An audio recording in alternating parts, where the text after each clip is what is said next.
The air in the boardroom was colder than the marble floors, thick with the scent of old money and fresh grief. At the head of the table sat Thomas Sterling, the heir apparent, his arm draped possessively around his beautiful mistress Isabella. He was about to inherit $1 billion empire. Across from them sat his wife, Eleanor, a ghost in a black dress. As the lawyer read the will, Thomas launched a vicious attack, demanding a share for his lover and shaming the wife he'd long since discarded. But he had no idea that every venomous word he spoke was a nail in his own coffin, because the quiet woman he was humiliating wasn't just a grieving widow. She was the keeper of a final devastating secret, and she was about to bring his entire world crashing down. The boardroom on the 50th floor of Sterling Innovations was a cathedral of corporate power. Floor-to-ceiling windows offered a panoramic, godlike view of the city. But today the sky was a sheet of slate gray mirroring the mood within. The long obsidian table reflected the strained faces of the 5 people gathered to hear the last will and testament of Richard Sterling, the titan who had built this empire from nothing. At the head of the table in the chair his father had occupied for 4 decades sat Thomas Sterling. He wore his grief like he wore his Tom Ford suit, impeccably tailored and for public display only. At 42, he had his father's sharp jawline, but none of his contemplative silence. Thomas was a man of appetites, and his primary appetite, now that his father was gone, was for power. Tucked under his arm so close she was practically a part of him, was Isabella Rossi. Young, vibrant, and exuding a confidence that bordered on predatory, she was the stark opposite of the woman seated across from them. Her dress was a shade of crimson that screamed defiance in the face of mourning. She ran a perfectly manicured hand up and down Thomas's arm, her touch both a comfort and a claim. She had been Thomas's secret for 2 years, a secret so poorly kept that even the company's janitors knew her name. Seated to Thomas's right was his younger sister, Catherine Sterling Davies. A nervous, bird-like woman, she clutched a damp tissue in her hand, her eyes red-rimmed. She loved her father, but had always been intimidated by him, and now she seemed just as intimidated by the sheer avarice radiating from her brother. And then there was Eleanor Sterling, Thomas's wife. She sat alone at the far end of the table, a deliberate island of solitude. In a simple, high-necked black dress, with her pale blonde hair pulled back in a severe knot, she looked less like a grieving widow and more like a piece of forgotten statuary. She hadn't wept, not publicly. She had organized the funeral with a quiet, unnerving efficiency that Thomas had mistaken for coldness. For 10 years, she had been the perfect corporate wife, elegant, discreet, and utterly invisible. Today she seemed to have perfected that invisibility. Her gaze was fixed on the city below her posture, ramrod straight, her hands resting calmly in her lap. To Thomas and Isabella she was a bothersome formality, the final tedious loose end to be dealt with before their real life could begin. The 5th person in the room was Arthur Finch, the family's long-time lawyer. A man in his late 60s, with a face of wrinkled parchment, Finch was the embodiment of discretion and tradition. He adjusted his wire-rimmed glasses, cleared his throat, and the rustle of the thick parchment paper was the only sound in the suffocating silence. "We are gathered," Finch began, his voice dry as dust, "to execute the final wishes of Richard Charles Sterling."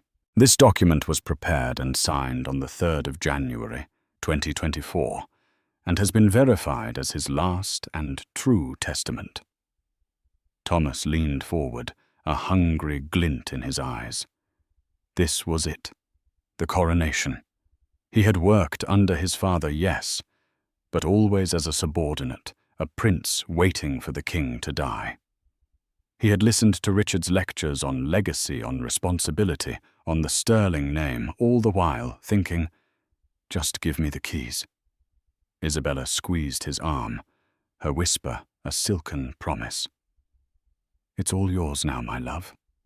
Everything you deserve. Thomas gave her a confident smirk.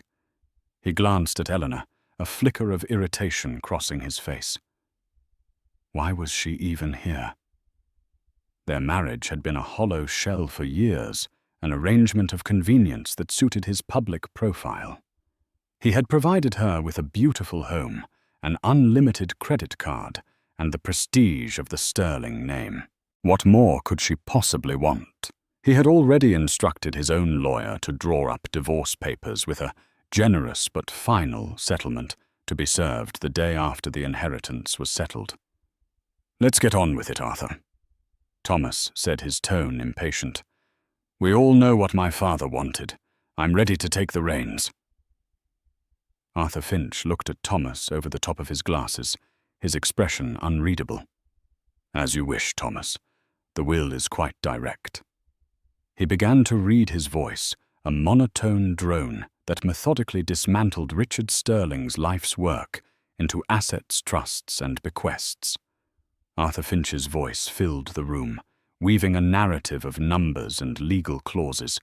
He began with the smaller bequests, a generous donation to the city's art museum, lifetime pensions for his long-serving household staff, and a sizable, though not extravagant, trust fund for his daughter Catherine. Catherine dabbed her eyes with the tissue. "Oh, Daddy," she whispered, a sound of genuine sorrow and gratitude. Thomas nodded magnanimously, as if he were bestowing the gift himself. It was all predictable, all part of the script he had played in his head 1,000 times. Then came the main event. To my only son, Thomas Richard Sterling. Finch read his voice, gaining a slight gravitas. I bequeath the entirety of my controlling interest in Sterling Innovations, comprising 60% of all voting shares. I also bequeath to him the Sterling family estate in Greenwich, Connecticut, and all properties contained therein. A wave of palpable relief and triumph washed over Thomas. He sat back in his father's chair, the leather creaking under his weight. He was no longer the prince. He was the king. He squeezed Isabella's hand, his thumb stroking her knuckles. She beamed at him, her eyes sparkling with 1,000 future diamonds. It was done. It was his. Finch paused, taking a sip of water. There are, of course, provisions and codicils. Thomas waved a dismissive hand. Details, Arthur, details. The company is mine. That's all that matters. Indeed.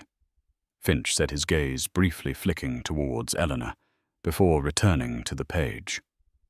The will continues, regarding my daughter-in-law, Eleanor Sterling. At the mention of her name, Eleanor's posture didn't change, but a subtle tension entered the room. Thomas's smile tightened. Isabella shifted in her seat, her expression hardening into a mask of polite indifference. I have established a trust in the amount of $5 million, Finch read. A paltry sum, Thomas thought. A rounding error in the sterling fortune. This trust will provide an annual stipend for her lifetime on the condition. Finch paused, clearing his throat again. On the condition that she does not remarry, and conducts herself in a manner that brings no disrepute upon the Sterling name. Upon her death, any remaining principal will revert to the main Sterling family trust. It was a slap in the face, and it was designed to be. A golden cage. Enough money to live comfortably, but not enough to be truly independent. The clauses were a leash, ensuring she would forever remain Thomas Sterling's widow, a quiet, well-behaved relic. Thomas couldn't suppress a smirk. It was perfect, better than he could have hoped. His father, even in his final act, had understood the need to keep up appearances while ensuring the real power stayed where it belonged. But then Finch read a clause that was unexpected. "Finally," the lawyer intoned, "I wish to acknowledge the deep comfort and companionship I received in my final difficult months. To the person who provided me with solace and understanding when I felt most isolated, I wish for my son Thomas to provide a discretionary gift from the estate, a sum he deems fair and just in recognition of their loyalty." The room was silent for a moment, as the words hung in the air. Thomas frowned. Who was his father talking about? A nurse, a friend he didn't know about. It was Isabella who saw the opening first, her mind always quick, always opportunistic, seized upon the ambiguity. She squeezed Thomas's hand hard, her eyes wide with a dawning, brilliant idea. She leaned in and whispered urgently in his ear. "He's talking about me, darling." She breathed her voice a mixture of feigned humility and raw ambition. "Remember all those times I came to the house, I'd sit with him while you were in meetings. We'd talk for hours. I brought him his tea. He called me his ray of sunshine." The story was a fabrication, a grotesque distortion of the 2 or 3 awkward, stilted encounters she'd had with the patriarch who had looked at her with thinly veiled contempt. But Thomas, blinded by his infatuation and his own ego, didn't see the lie. He saw an opportunity to legitimize Isabella, to reward her, and to stick one final public knife into the back of his wife. He sat up straight, his face transforming into a mask of solemn purpose. "Arthur," he said, his voice ringing with newfound authority. "I know exactly who my father was referring to." He turned not to the lawyer, but to the entire room, his gaze deliberately sweeping past Eleanor. "He was talking about Isabella." A collective silent gulp seemed to be sucked from the room. Catherine stared at her brother, her brow furrowed in confusion. Arthur Finch's face remained a stony mask, but a muscle twitched in his jaw. Eleanor remained perfectly still, her eyes fixed on the grey sky as if the drama unfolding was nothing more than a passing cloud. Thomas stood up his chair, scraping back harshly against the polished floor. He pulled Isabella to her feet, holding her hand aloft, as if presenting a trophy. "For the past 2 years," he began, his voice booming with the self-righteousness of a man convinced of his own virtue, "Isabella has been more than just my partner. She has been a light in this family." He began to pace his footsteps, it echoing in the tense silence. "My father was a lonely man in his final years. He was traditional private. He didn't always know how to show his feelings, while others were preoccupied." He shot a venomous glance at Eleanor. "Isabella was there. She brought warmth and laughter into that big, empty house. She listened to him. She cared for him." Isabella, a consummate actress, lowered her head, a single perfect tear tracing a path down her cheek.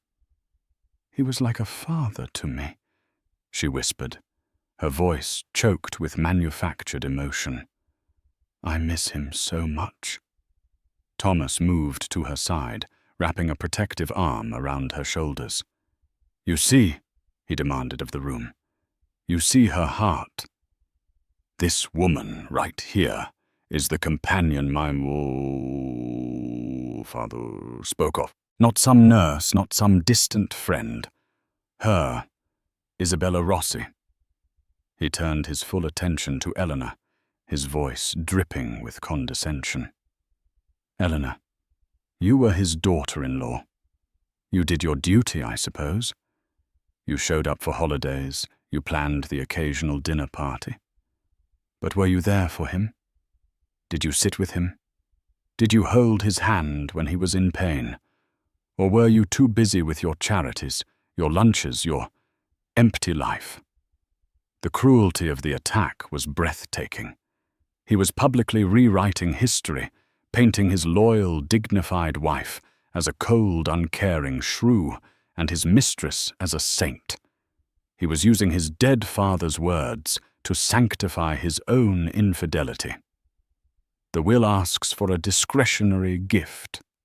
Thomas continued, his voice hardening. But I think that's too modest. It's clear what my father intended.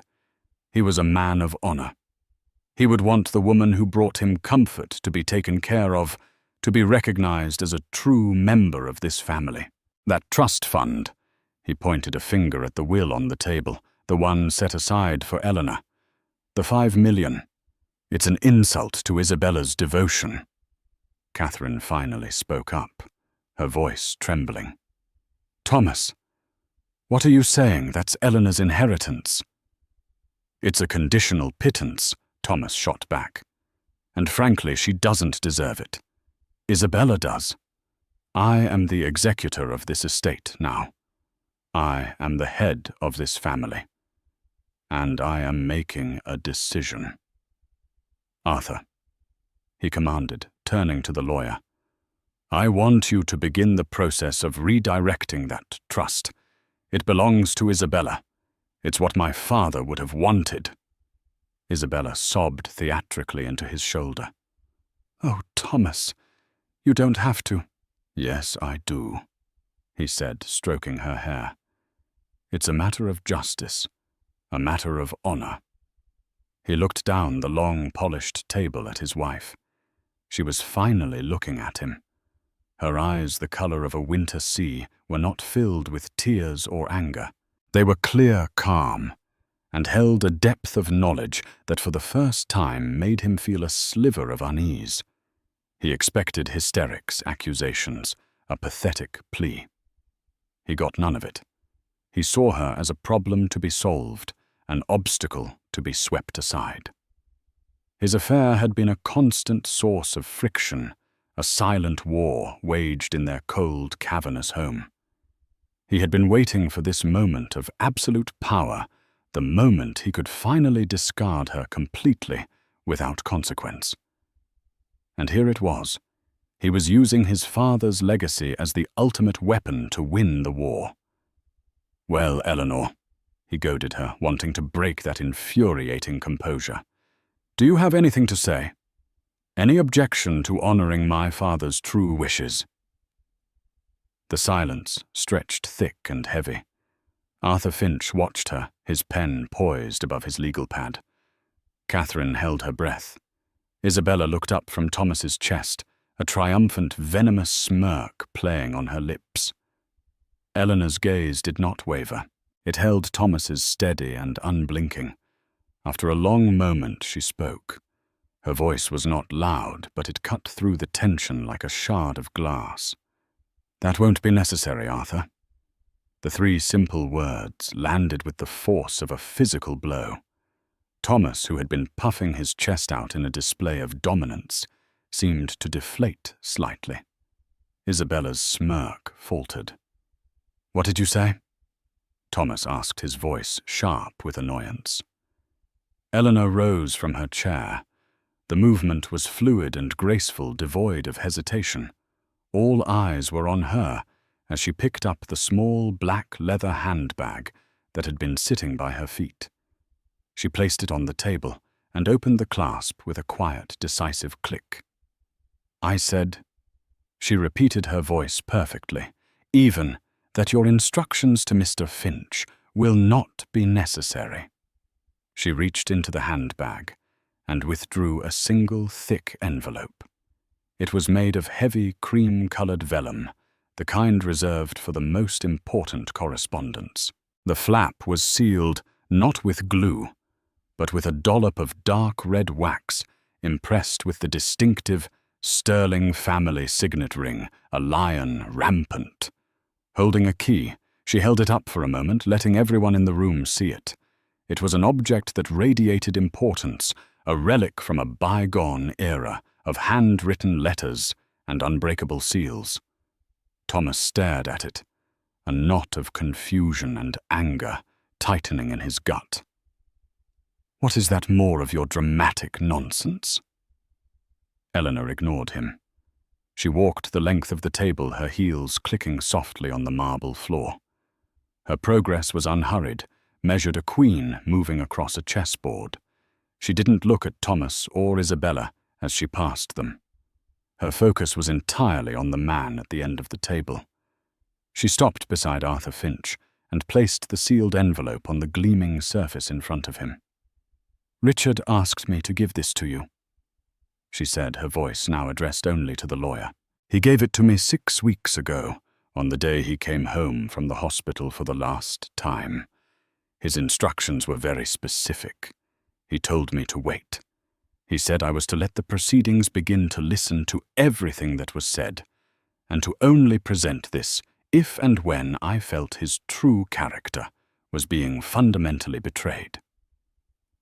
She paused, then turned her head slowly, her icy gaze finally settling on her husband.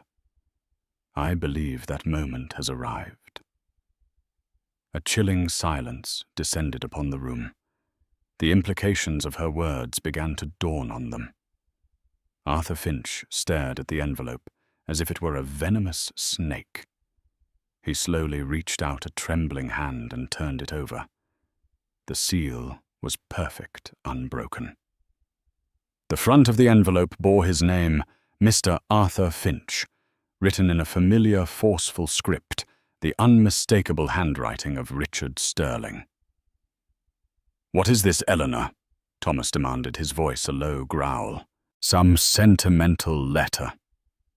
"A last-minute plea for you. He was too embarrassed to put in the will." "It's meaningless.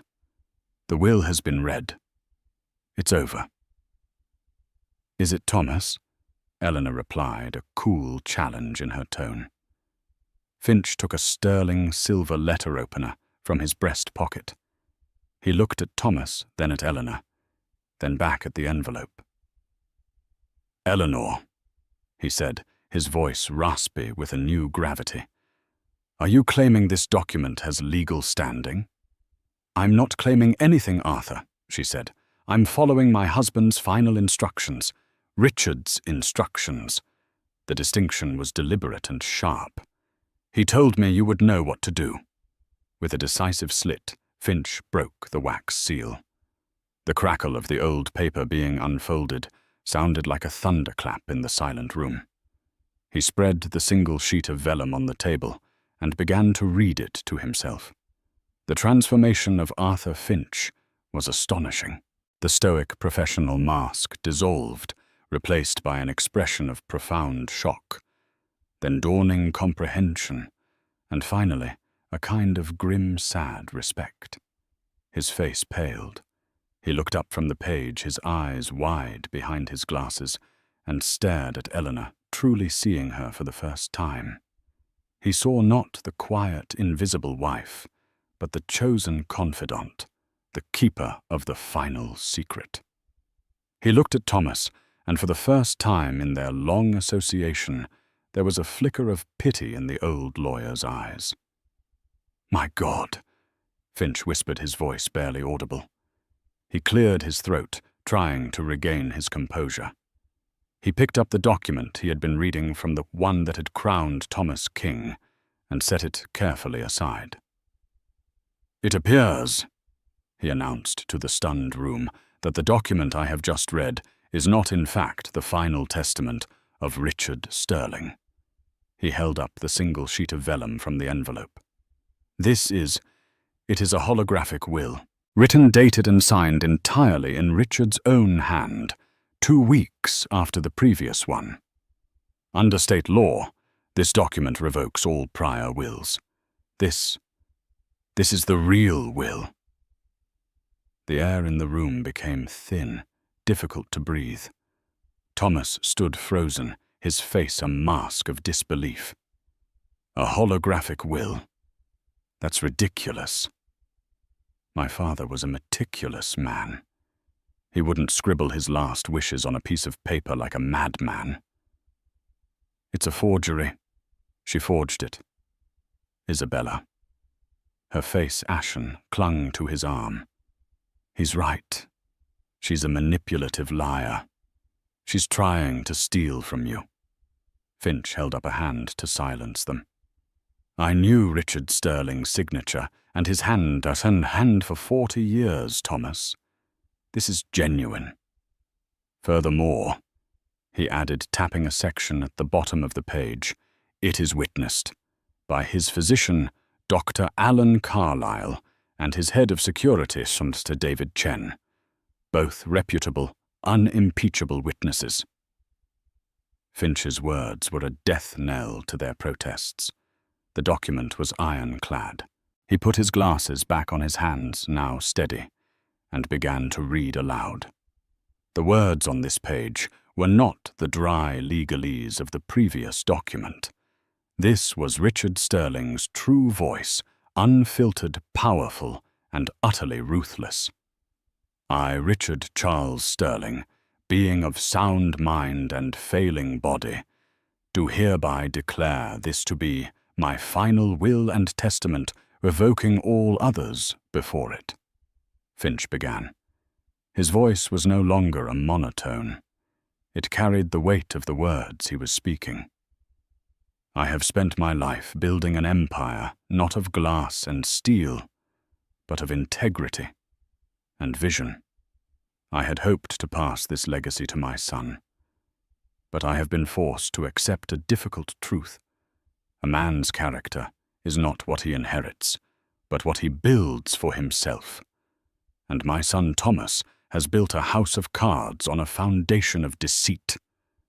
Thomas staggered back as if he had been physically struck. What? He breathed.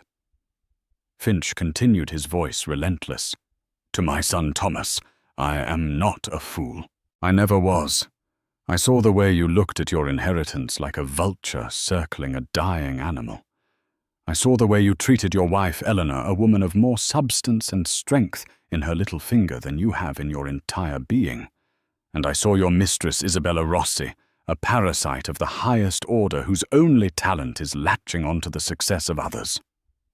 Isabella let out a small, strangled cry, her face contorting in a mask of rage and humiliation. The will went on. I knew about your affair from the beginning. I tolerated it, hoping it was a phase, a final spasm of immaturity before you embraced your responsibilities. I was wrong. It was not a phase. It was a symptom of a deeper sickness. A lack of loyalty, a poverty of spirit. Your performance today, which I am certain is unfolding as I write this, will be the final proof of that sickness. It was devastating. Richard had anticipated it all. The will Thomas had thought was his coronation was in fact his final test. A trap laid from beyond the grave. And he had walked right into it, dragging Isabella with him. Therefore, Finch read, his voice dropping to a somber note, my bequests are as follows. To my daughter Catherine, I leave the same trust fund as stipulated previously, with one addition, an immediate cash bequest of $10 million, a reward for the quiet decency I fear will be sorely tested by her brother's foolishness. Catherine gasped, her hand flying to her mouth. To Isabella Rossi, Finch continued, and Isabella flinched as if her name were a curse, for her comfort and companionship. I leave the sum of $1 to be paid from Thomas's personal accounts.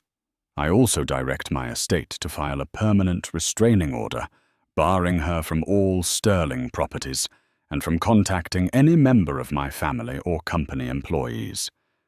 Let her find her fortune elsewhere.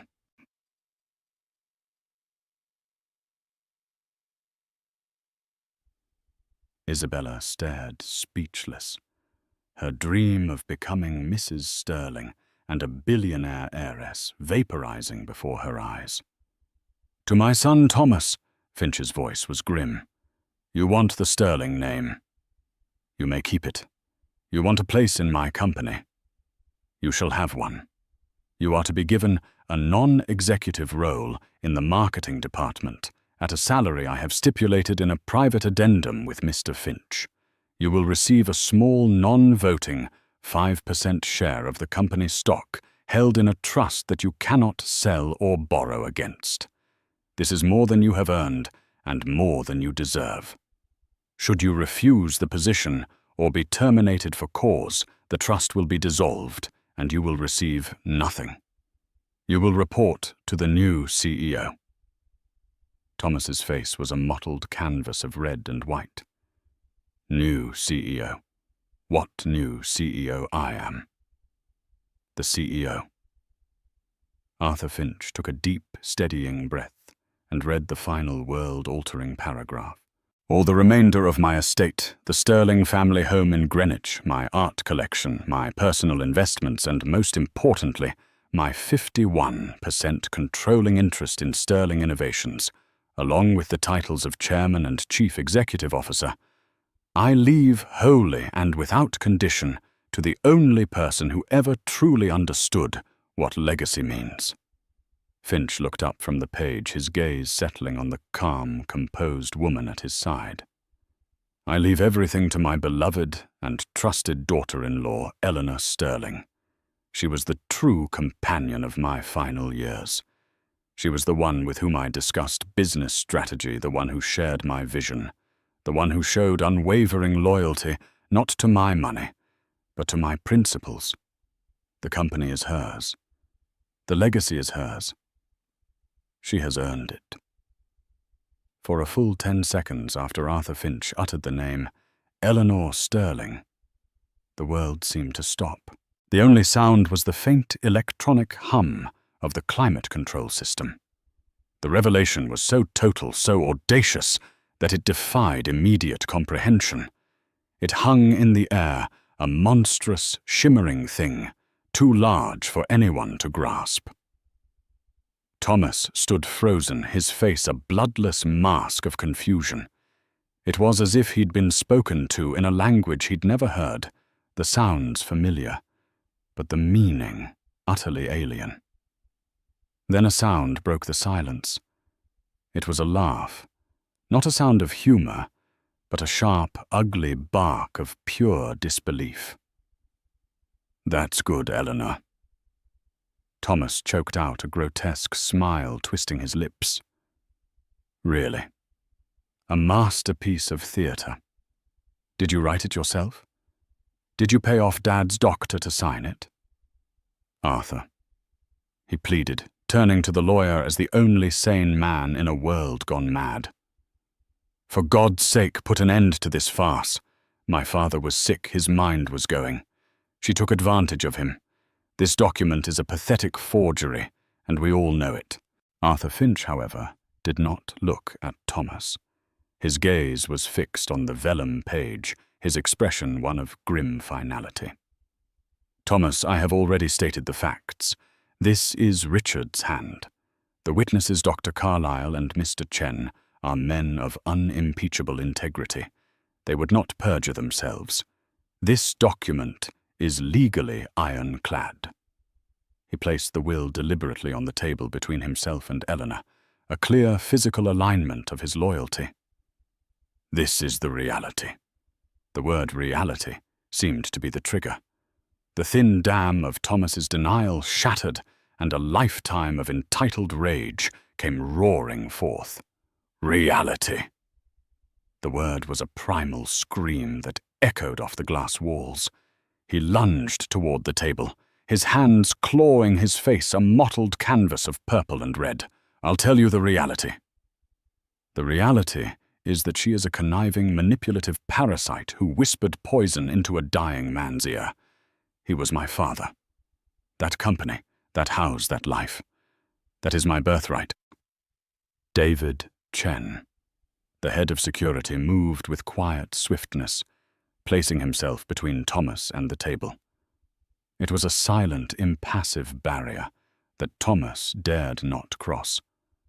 Thwarted, He spun around, his wild eyes searching for an ally. His gaze fell upon his sister. "Catherine Cat, say something," he implored, his voice cracking with desperation. "You can't let her do this. This is our family, our legacy. She's an outsider. She's destroying everything." Catherine flinched, tears streaming down her face. She looked at her brother's contorted face, at Eleanor's impossible calm, and at the will that had upended their universe. She saw the truth, as painful as it was. Her father had done this, deliberately. She opened her mouth, but only a small, broken sob escaped. Her silence was a more damning verdict than any words could have been. It was at this moment of total desperation that Arthur Finch chose to deliver the final killing blow. He cleared his throat, his voice cutting through Thomas's ragged breathing. "Thomas, I must advise you to stop. There is one final addendum from Richard that I was instructed to reveal only if this will was contested. Richard anticipated this exact reaction." Finch slid a small sealed memory card onto the table. "He recorded a video statement 3 weeks ago.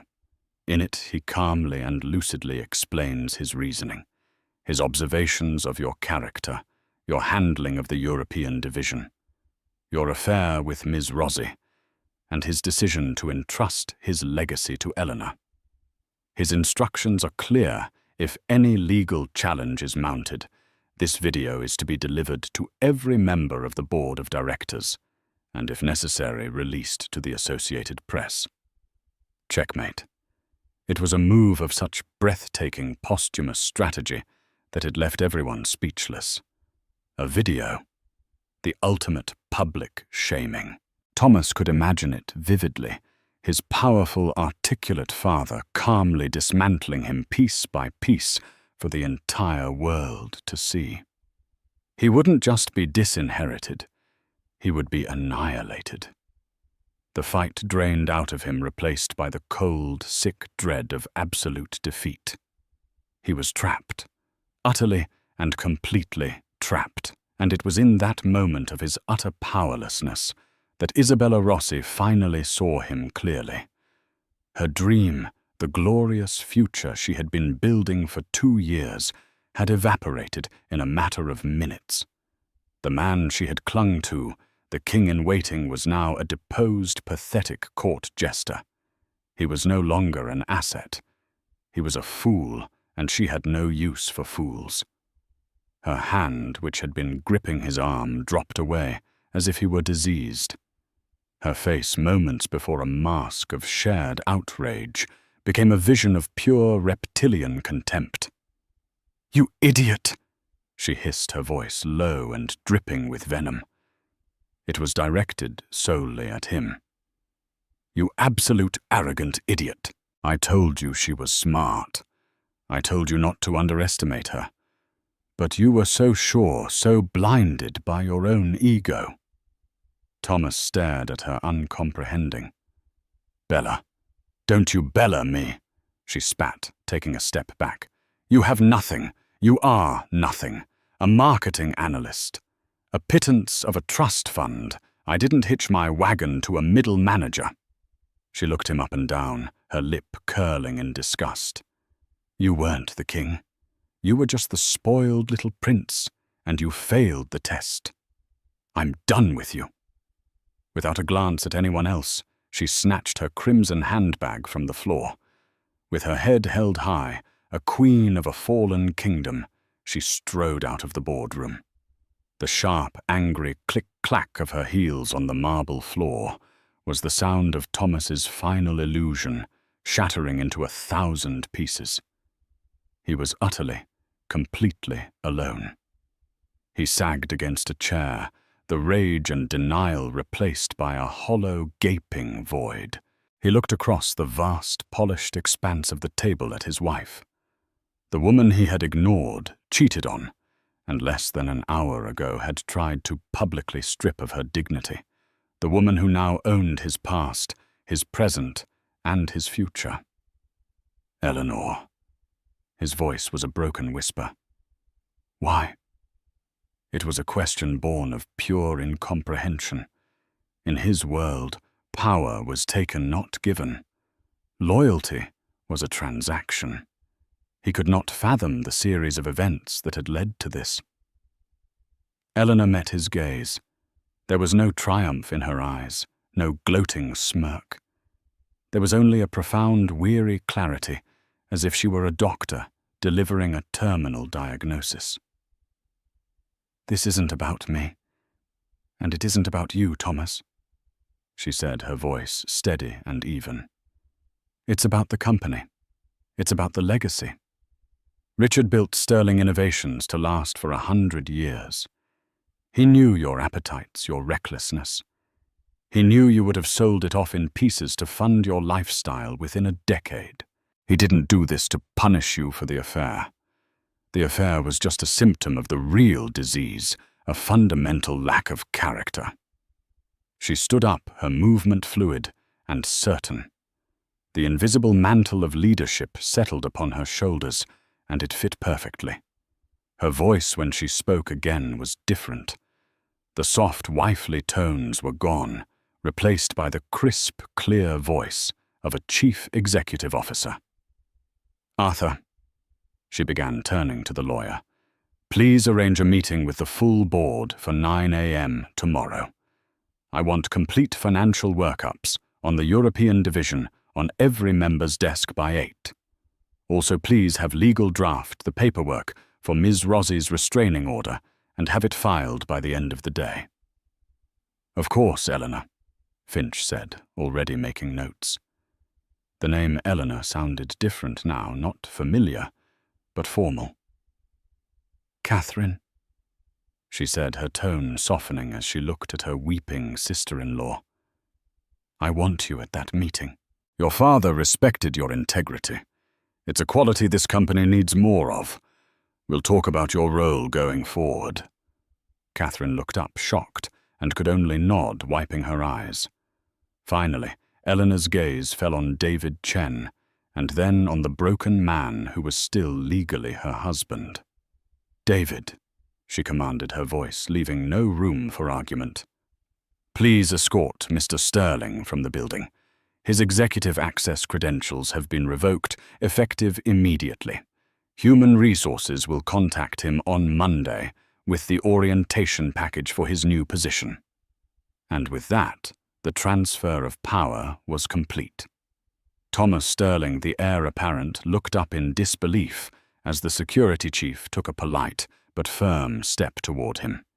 He was being dismissed, fired from his own life, as David Chen gently but inexorably guided him towards the door. Thomas took one last look at the boardroom, at the woman in his father's chair, her back already turned to him as she conferred with her lawyer. She wasn't just taking his father's company, she was erasing him. He wasn't the victim of a palace coup. He was a footnote in the story of the new queen. 3 months later, the city visible from the 50th floor office was no longer a canvas of slate grey, but a brilliant, crystalline blue. The oppressive atmosphere of the inheritance meeting had dissipated like a bad dream, replaced by the clean, sharp air of a new season and a new era. The office itself, for 40 years, the hallowed sanctum of Richard Sterling, was now unequivocally Eleanor's. She had respected its history, keeping the heavy book-matched mahogany desk and the shelves of leather-bound classics that smelled of time and tobacco. The portraits of Sterling patriarchs still looked down from the walls, their gazes stern and appraising.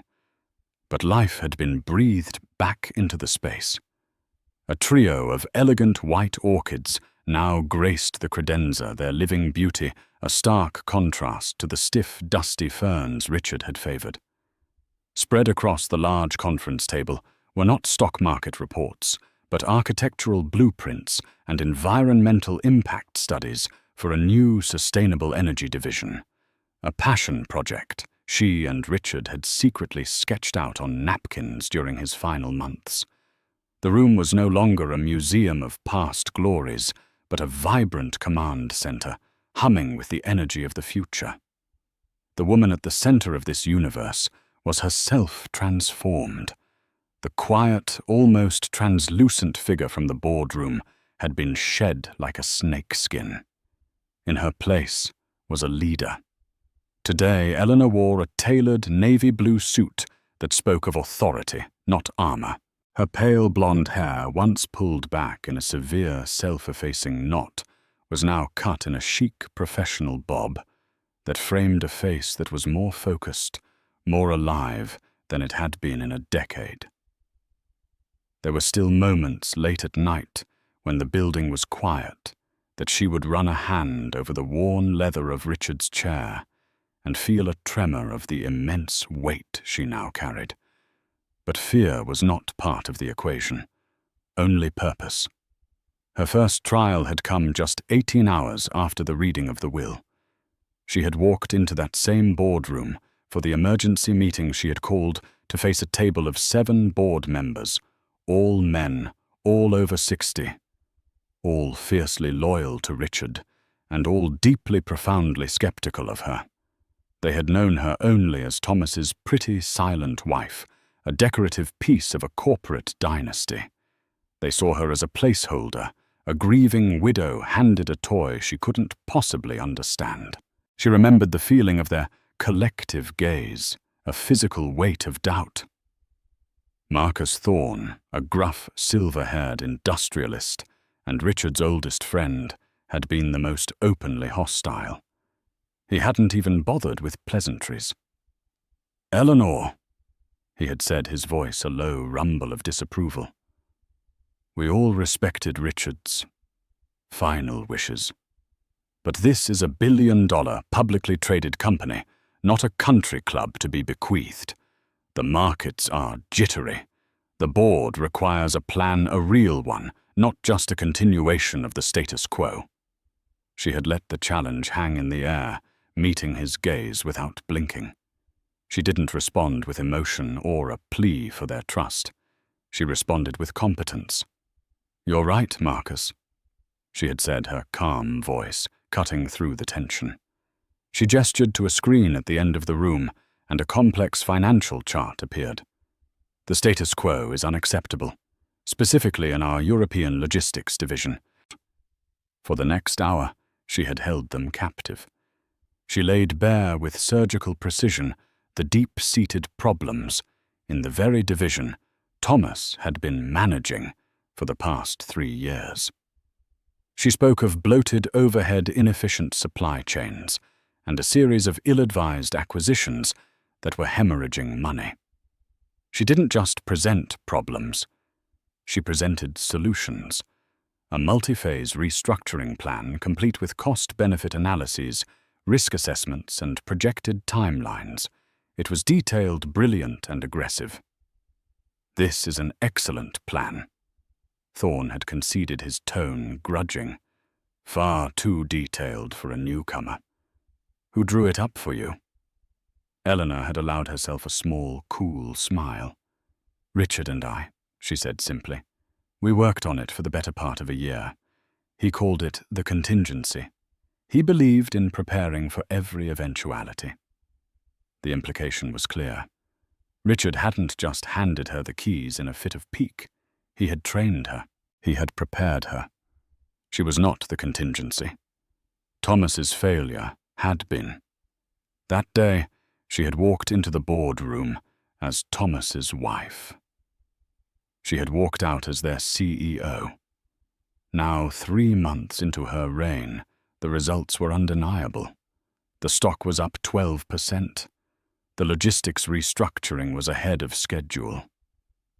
Morale, which had stagnated under Thomas's brand of lazy, arrogant management, was soaring. She led not with fear, but with expectation. She demanded the best from her people because she demanded it from herself. Her office door opened, and Catherine came in holding 2 mugs of coffee. The alliance between the 2 women had become the new bedrock of the Sterling family. Freed from the oppressive shadow of her brother, Catherine had blossomed.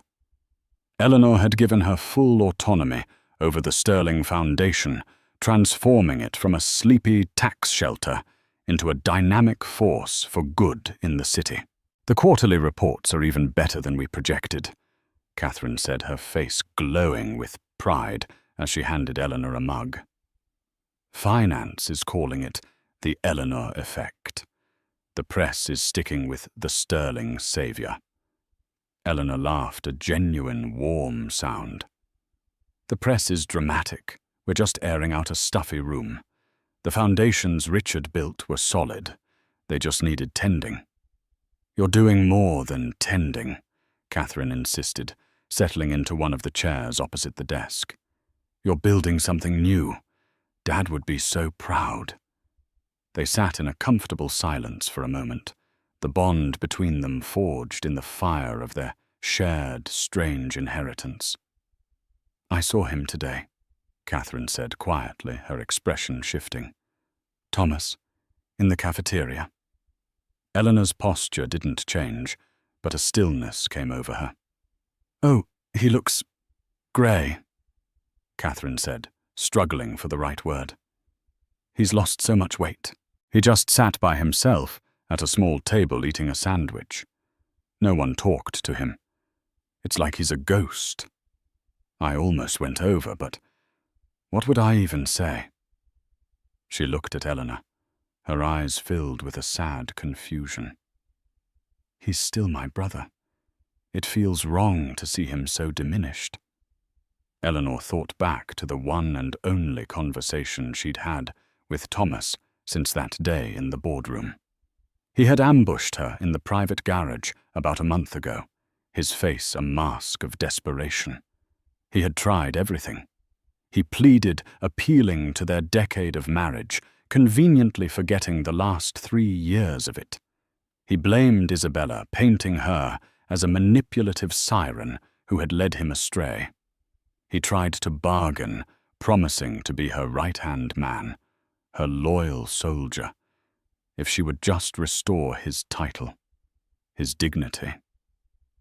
She had listened patiently, her face unreadable. When he was finally done, his hollow words echoing off the cold concrete. Her reply had been quiet, but absolute. "This was not my decision, Thomas. It was Richard's. He wrote the terms of your employment. Your title is marketing analyst. Your duties are clear. Your salary is generous for the position. You have a choice. You can perform your duties professionally and collect your paycheck and your trust stipend, or you can resign. If you resign, the trust is voided as per the will. There is no third option. There is no negotiation. So I'm just supposed to live like this." He had spat his desperation turning to venom. "Working in a cubicle while you sit in my father's chair, running my company." "It was never your company, Thomas." She had replied the words of final, clean severance. "You were just borrowing the name." She had walked away, leaving him standing alone by his modest company sedan, the gleaming Rolls-Royce that had once been his now belonging to the CEO's motor pool. She relayed a gentler version of this to Catherine. "He is diminished because he built his entire identity on things he didn't earn. His name, his expected inheritance. When those things were taken away, there was nothing left underneath." She looked at her sister-in-law, her voice softening. "You feel sorry for him because you have a good heart, Catherine. But Richard saw this coming. He didn't do this to be cruel. He did it to save the company from him." "I know," Catherine sighed, "but it's still hard to watch." "The best thing you can do for him," Eleanor said, her tone shifting back to the CEO, "is to succeed. The best thing we can do is to build this company into something so strong, so ethical, and so successful that Richard's final difficult choice is validated beyond any doubt." Catherine nodded, her resolve hardening. "You're right. Now about the downtown literacy project." They spent the next hour working two powerful women, shaping a legacy the ghost in the cafeteria momentarily forgotten. Later that evening, long after Catherine and the rest of the building had gone home, Eleanor stood at the vast window, looking out at the city lights that glittered like a carpet of fallen stars.